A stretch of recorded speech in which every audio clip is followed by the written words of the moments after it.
वक्तन फवक्तन जब भी इस कॉज को सपोर्ट करने की यूटी बनने के बाद से जो अताप लद्दाख के लोग झेल रहे हैं, उस अताप से निजात दिलाने में जिस यूनिटी का मुजाहरा करने में आप लोगों ने ताउन दिया,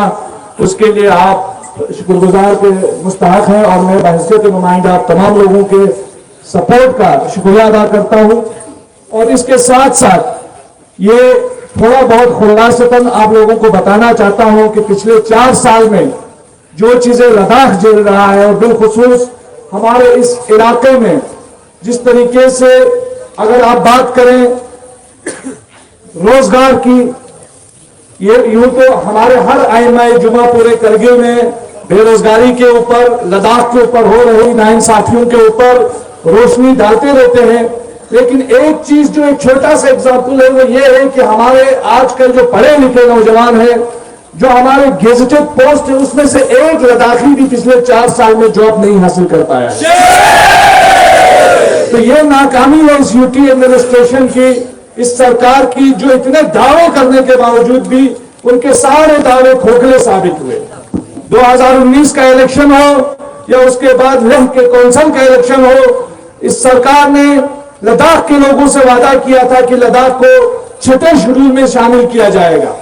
6ठे शेड्यूल में शामिल करने का मतलब यह है कि जो शेड्यूल ट्राइब स्टेटस है लद्दाख का, यहाँ की 90% आबादी से भी ज्यादा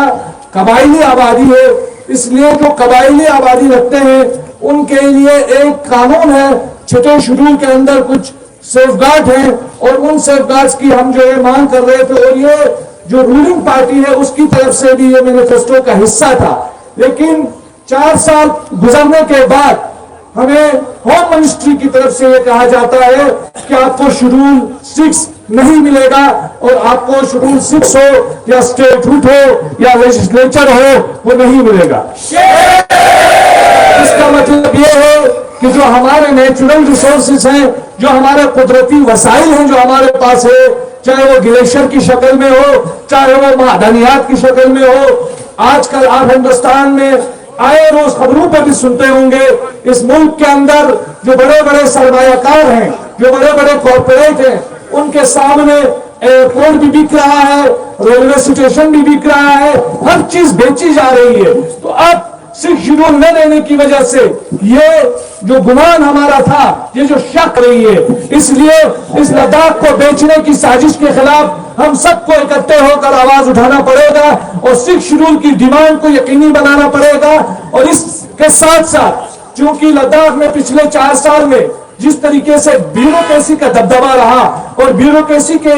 नीचे आवाम के जो हुकूक थे, आवाम की जो उमंगें थी या आवाम की जो आवाज थी, वो सरफ होती हुई हमें नजर आई। इसलिए उस चीज को मद्देनजर रखते हुए अवामी